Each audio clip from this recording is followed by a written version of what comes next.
I want you to understand this isn't about me. This isn't about my desire to be governor or my personal goals or anything like that. It's about this message. And the message is pretty simple and pretty straightforward. We hold these truths to be self-evident that all men are created equal. They're endowed by their Creator with certain unalienable rights. Among these are life, liberty, and the pursuit of happiness. To secure these rights, governments are instituted among men, drawing their just powers from the consent of the governed. And as a member of the legislature, I recognized that my job was to be the voice of the people of District 60 in the government. And as I watched the governor issue all these executive orders, an executive order, by the way, is supposed to be an order from the chief executive, the chief of the executive branch, to the executive branch or to some subunit of the executive branch. It's not to the people. The people aren't in the executive branch. The people don't work for him. It's the opposite. He works for the people, managing the executive branch in the name of the people. So when he started issuing all these executive orders, my first action was to contact the Speaker of the House, Roger Hanshaw, and I asked him, could we please have a special session so that we can address the fact that the governor is making decisions without the consent of the governed? And he said, well, yeah, what we have to do is get 3/5 of the legislature to agree with us. Well, I couldn't do it. I tried. I spoke with a number of legislators. Basically, I was told that this was just the governor doing his job protecting the people. And I repeatedly told folks, legislators, that the governor's job is not to protect the people. The governor's job is to manage the executive branch of the government, to uphold and defend the individual natural rights of each of the citizens. And of course, things didn't go the way I hoped they would. So I wrote a letter to the governor's office requesting a special session as a legislator, saying we need to have a special session. He not only didn't agree with me, he never even responded. So the people of District 60, whom I represent, I was speaking for them. I wrote a letter, an official letter to the governor, making an official request, and he simply decided that it wasn't worth even responding. I said, fine.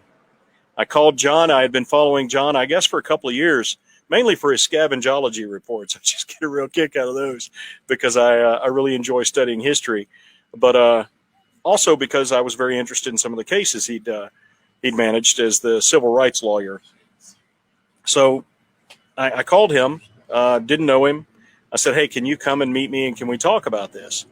And he met with me, and I completely expected him to say, you're nuts. If you want to sue the governor of the state, you're just crazy. And I thought I'd have to talk him into it. But instead, what he did was said, I've got a good idea. I've got a plan here. I think I know how to do this. What we need to do is go straight to the state Supreme Court and request and petition them for a writ of mandamus, a written order from the state Supreme Court telling the state governor that he needs to follow the state constitution and do his job. And so I followed his guidance, and I was very grateful when a few other legislators joined me. That was Delegate Tom Bibby, Delegate Tony Painter, Delegate Jim Butler, and Senator Mike Azinger joined us in this effort. Others say they would have, and others have indicated they would have, but the timeline was so short I didn't have time to poll each of the legislators and ask them to help out. So we actually took this case to the West Virginia Supreme Court, and they refused to hear it. So what you have here is you have a situation where the governor, the executive, has usurped the legislative's authority. The legislative branch has said, that's all right with us. He can do that. The legislative, the voice of the people, the methodology, the technique by which the people give their consent to the governed to allow them to be governed justly. Like we said in the Declaration of Independence, it says the government draws its just power from the consent of the governed. If the governed cannot consent, any power they exercise without the consent of the governed is necessarily unjust, period. So your legislature laid down and allowed this to happen to you. We went to the judiciary and requested their support, and they told us it wasn't their problem. So that basically left us with no option except to challenge the position of governor. And here I am. It's not me. It's not about me. It's about the message. The message is that governments are instituted among men to secure their natural rights. And my full intent is to reform, not just reform, but reform the executive branch of this state government to function according to the Constitution, thereby upholding and defending your individual natural rights.